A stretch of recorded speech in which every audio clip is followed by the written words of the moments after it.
Gloria a Dios. Me gustaría que leyéramos en el Evangelio de Lucas, en el capítulo 14, y versículos 31 y 32.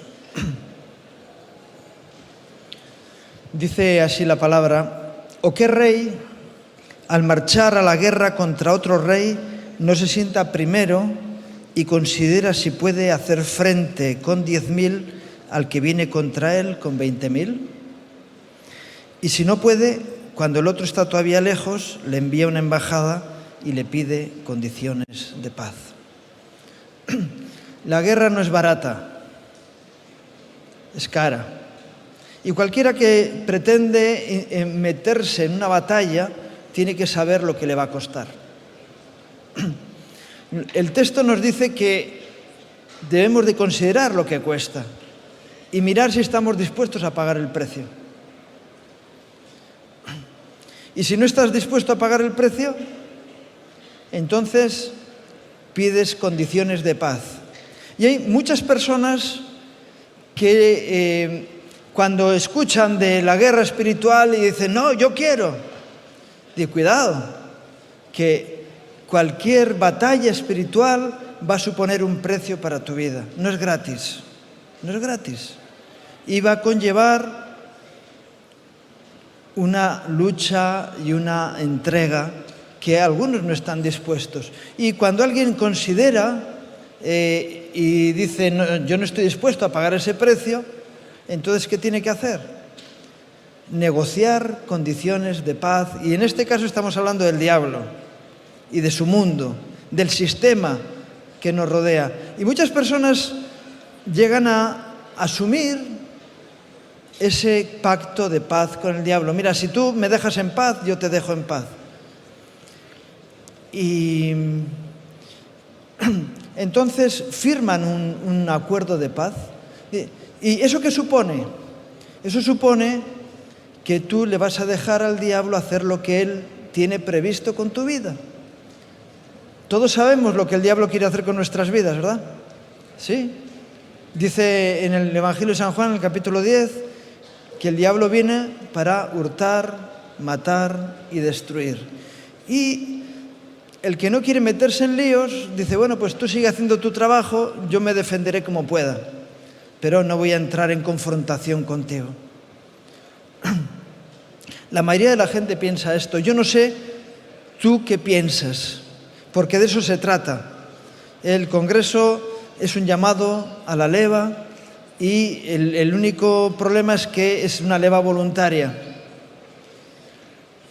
Aquel que está dispuesto y que está preparado o que asume el coste que va a suponer la guerra espiritual, ese dice, bueno, yo sé que hay dos posibilidades.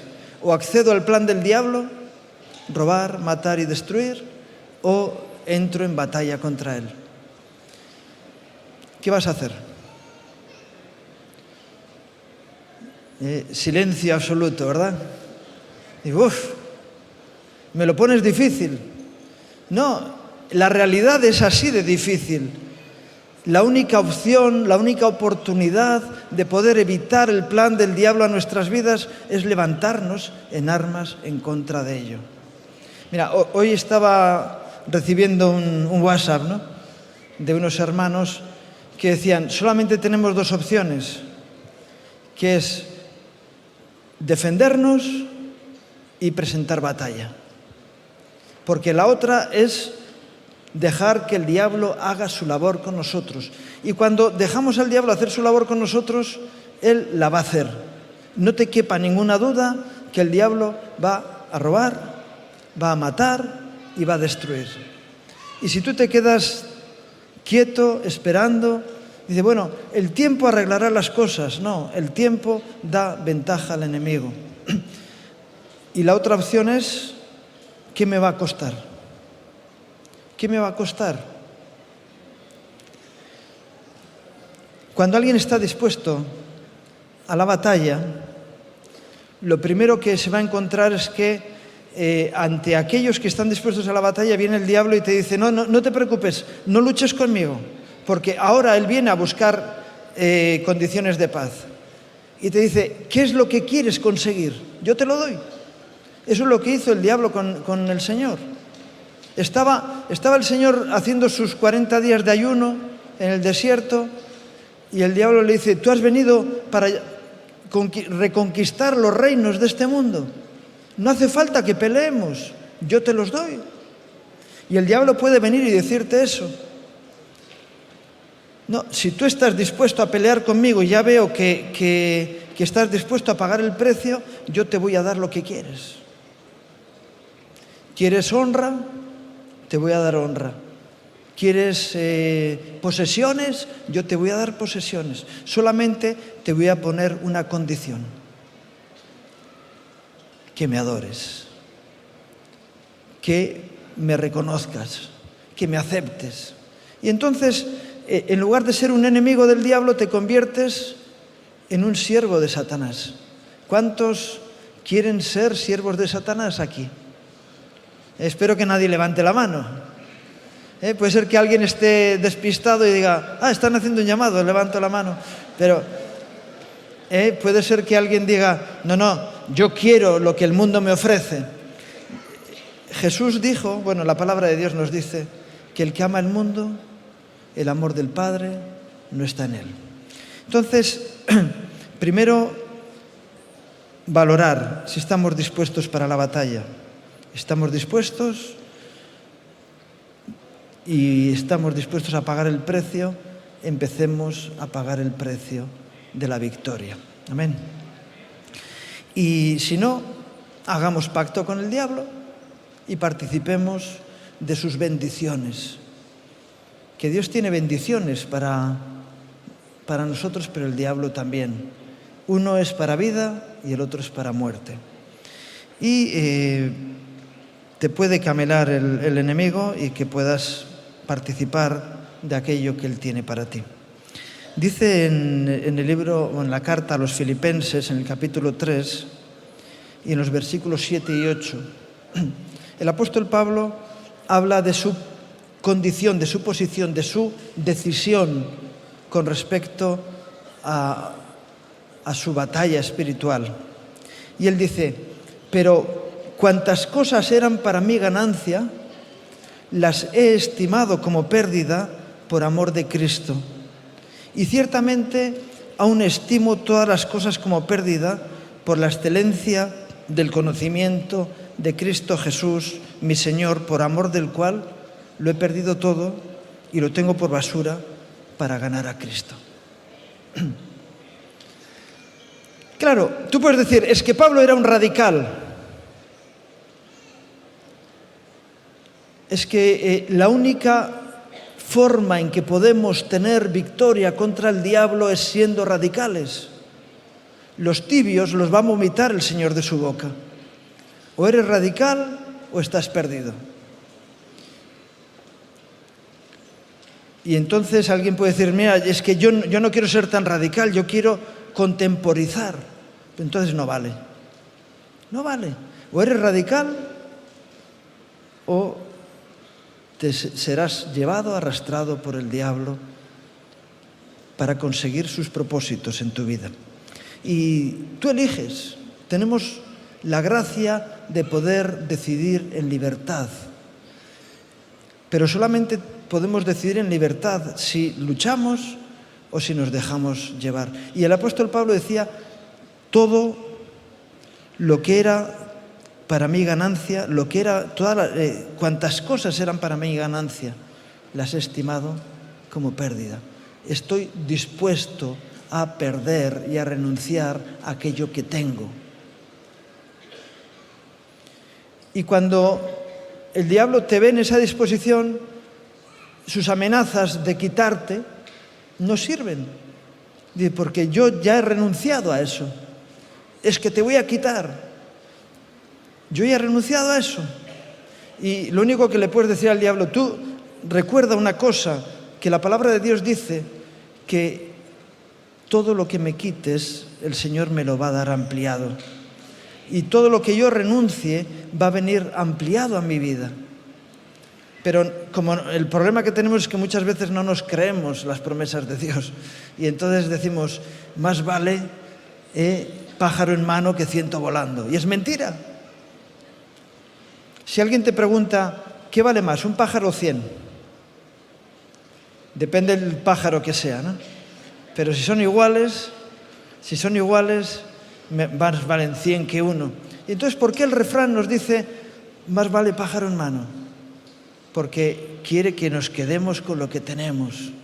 Y el Señor nos dice, estate dispuesto a la renuncia, porque si no, el diablo te va a ganar ventaja y vas a quedarte aferrado a lo que tienes. Y por eso el apóstol Pablo decía, todo lo tengo por basura, he renunciado a ello. Así que el diablo no me puede ganar ventaja por ese lado. Él tuvo que renunciar a tantas cosas, posición social, económica, familiar, pero tenía un llamado de Dios para su vida y eso es lo que le permitió pelear la buena batalla de la fe. Pero todos quisiéramos llegar al final de nuestras vidas pudiendo decir lo que él dijo, ¿verdad? He corrido la carrera, he peleado la batalla, he guardado la fe, solo me espera recibir la corona de gloria. Pero la corona de gloria estaba al final de un proceso de batalla en el que él había renunciado a todos los beneficios que podía obtener. ¿Estás tú dispuesto a eso? Silencio, ¿verdad? A mí me hubiera gustado, ante esta pregunta, haber encontrado un amén, pero fervoroso en medio de la sala. Aunque llegue tarde, ¿verdad? Pues eso. Dice, déjame pensar porque tenemos que estar despiertos para poder decir, yo estoy dispuesto a la renuncia. Y si tú estás dispuesto a la renuncia y pones las cosas, tus bienes, delante tuyo, van a reclamártelos tarde o temprano. Pero dices, bueno, pero el negocio es bueno, Dios es suficiente para mi vida. ¿Y hasta qué punto puede llegar el coste? Dice en Hebreos 12 del 1 al 4, nos pone el ejemplo de Jesús mismo. Dice, por tanto, teniendo nosotros alrededor nuestro tan grande nube de testigos, despojémonos de todo peso y del pecado que nos asedia y corramos con paciencia la carrera que tenemos por delante, puestos los ojos en Jesús, el autor y consumador de la fe, el cual, por el gozo puesto delante de él, sufrió la cruz, menospreciando el oprobio, y se sentó a la diestra del trono de Dios.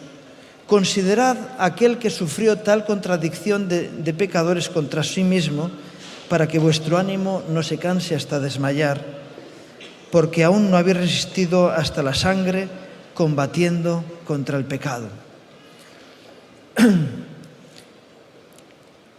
El escritor de Hebreos nos dice que no hemos resistido hasta la sangre.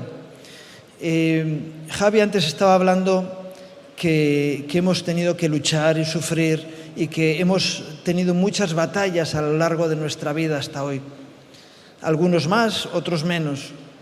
Pero de los que estamos aquí todavía no hemos resistido hasta la sangre, ninguno, ¿verdad? Algunos entregaron hasta la última gota de su sangre al Señor.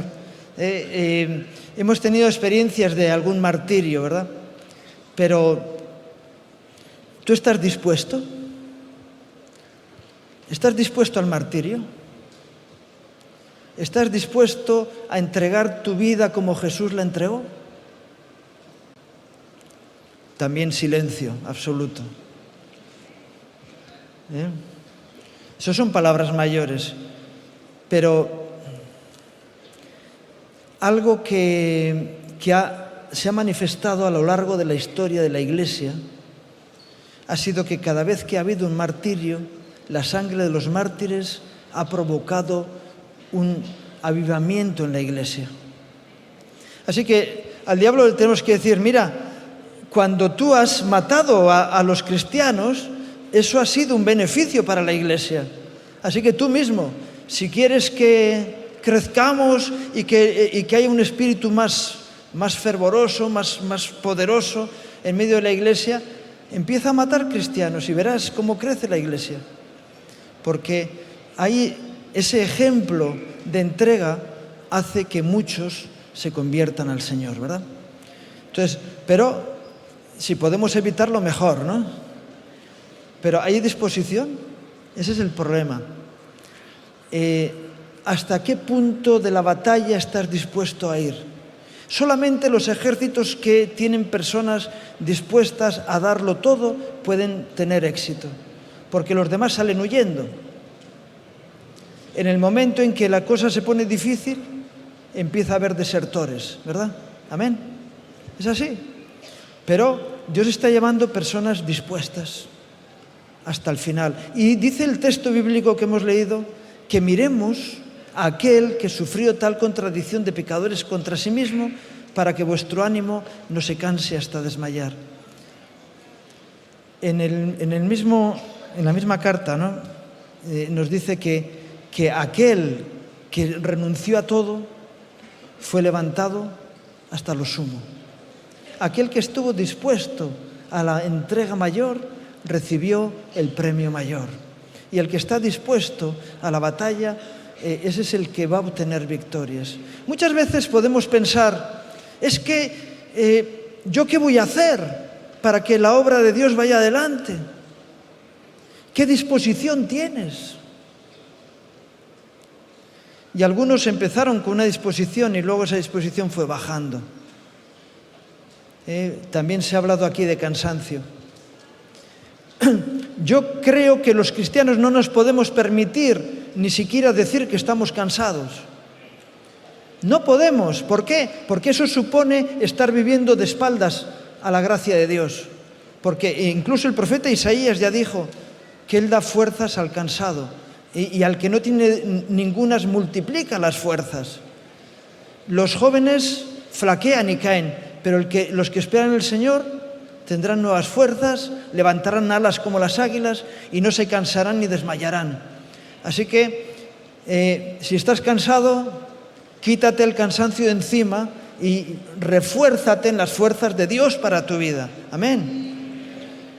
Bueno, estamos flojos, ¿eh? Amén.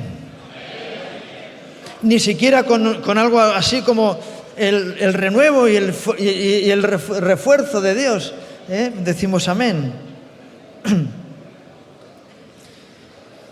Así que tenemos que estar dispuestos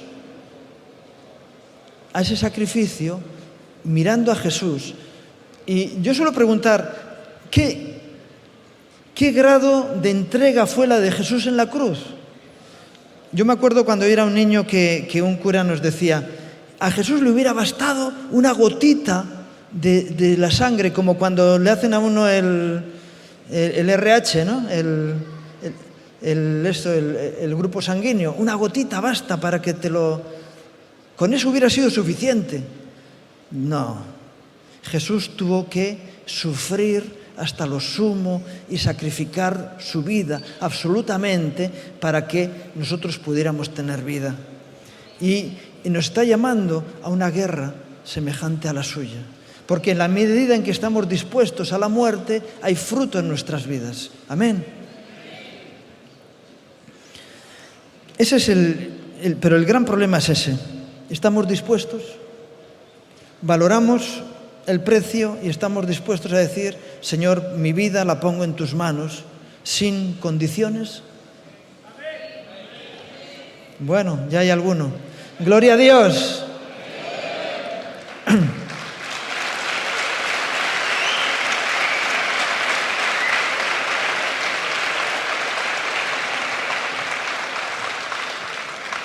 Pero una cosa es estar dispuesto y otra cosa es llevarla a la práctica. Hay un refrán que dice que del dicho al hecho hay un trecho. Así que ese trecho hay que caminarlo. Y no solamente tener disposición, sino llevarlo a cabo, ¿verdad? Así que estemos preparados para lo que viene, ¿verdad?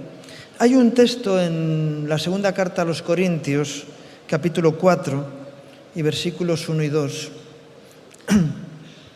Dice así, por lo cual, teniendo nosotros este ministerio, según la misericordia que hemos recibido, no desmayamos. Antes bien, dice, renunciamos a lo oculto y vergonzoso, no andando con astucia ni adulterando la palabra de Dios, sino por la manifestación de la verdad, recomendándonos a toda conciencia humana delante de Dios. Y este texto usa una palabra que es poco usada desde los púlpitos, que es renunciamos. Y a mí me gustaría hacer un llamado a la renuncia, a un compromiso de renunciar a lo que aquí está diciendo. Renunciar a lo oculto y vergonzoso. Yo no sé si tienes algo oculto en tu vida. Tus secretos personales, tu cuarto de las miserias que escondes para que nadie vea la realidad de tu vida.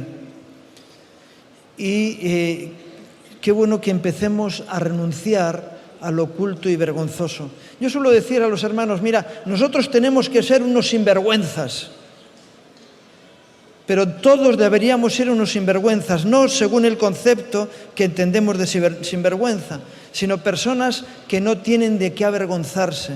Si tú no tienes de qué avergonzarse, eres un sinvergüenza, no tienes ninguna vergüenza, no tienes nada vergonzoso en tu vida. Y tenemos que renunciar a lo vergonzoso y andar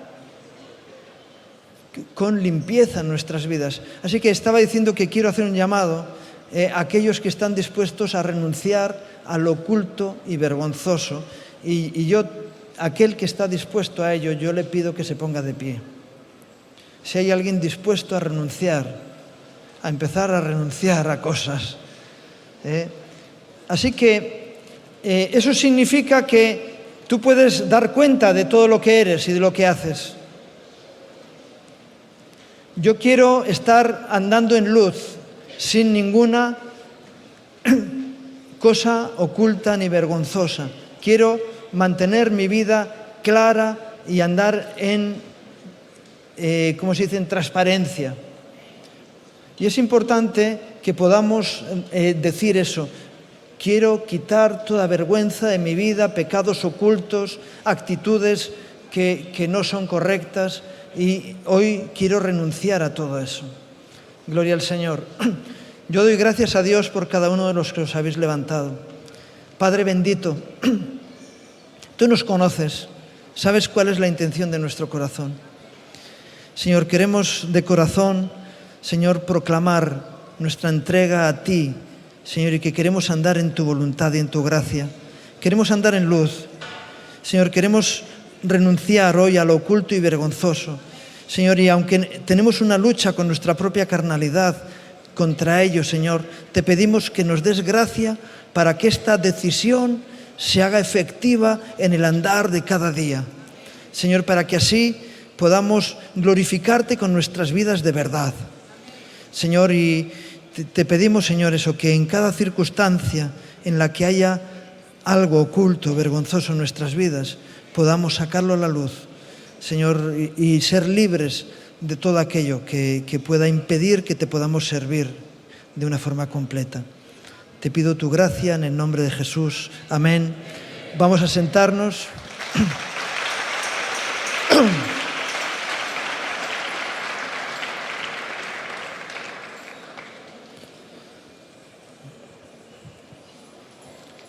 Podríamos hacer más llamados de renuncia, ¿verdad? Pero yo espero que el Espíritu Santo vaya obrando en nosotros para que podamos decir, Señor, pongo todo en tus manos. Un último texto dice así en 1 de Juan, capítulo 1, y versículos 8 y 9. Si decimos que no tenemos pecado, a pesar de que nos hemos levantado, alguien puede decir, yo soy santo y perfecto, entonces por eso me levanto sin problema. Pero si decimos que no tenemos pecado, nos engañamos a nosotros mismos. Y la verdad no está en nosotros. Si confesamos nuestros pecados, Él es fiel y justo para perdonar nuestros pecados y limpiarnos de toda maldad. Y aquí el texto bíblico nos pone a un lado la maldad y a otro nuestra realidad pecaminosa. Dios puede limpiarnos de toda maldad. Así que podemos estar limpios, pero para eso tenemos que confesar. Tenemos que confesar nuestros pecados, confesar nuestras debilidades, nuestras pequeñeces. Y para mí yo creo que es una de las armas más poderosas. Antes se ha hablado de la fe, pero yo creo que el perdón es un arma poderosísima de Dios para nuestra vida. Sobre todo el aprender a perdonar, pero también a pedir perdón. Y para pedir perdón hay que reconocer primeramente debilidades, errores y pecados en nuestra vida. Y renunciar a ellos. Qué bueno que tú renuncies a una actitud negativa en tu vida. No quiero esto más conmigo. Pero hay personas que se acostumbraron tanto a esa situación que es parte de sí mismos. Digo, pero ¿cómo voy a dejar esto si me ha acompañado toda mi vida? Libérate definitivamente de esa actitud pecaminosa en tu vida. Renuncia a ello. A lo mejor es la gula o te gustan los dulces mucho y dices, eso, ¿qué problema hay? ¿Por qué no puedes renunciar? Porque estás atado. Renuncia a aquello que te tiene con una atadura y sé libre. Limpiarnos de toda maldad. Si confesamos nuestros pecados, podemos ser libres. Y cuando el diablo te esté atacando con algo, yo sé que a ti te gusta esto, mira, toma, renuncio a ello. Renuncio a ello. Porque es parte de mi concupiscencia, por eso me estás tentando. Y qué bueno que puedas decir, yo quiero esa bienaventuranza de la palabra de Dios que dice, bienaventurado el varón que soporta la tentación, porque cuando haya vencido, superado la prueba, recibirá la corona de gloria que Dios tiene para los que le aman. Así que podamos tener esa corona de victoria en nuestras vidas. Amén. Que Dios os bendiga.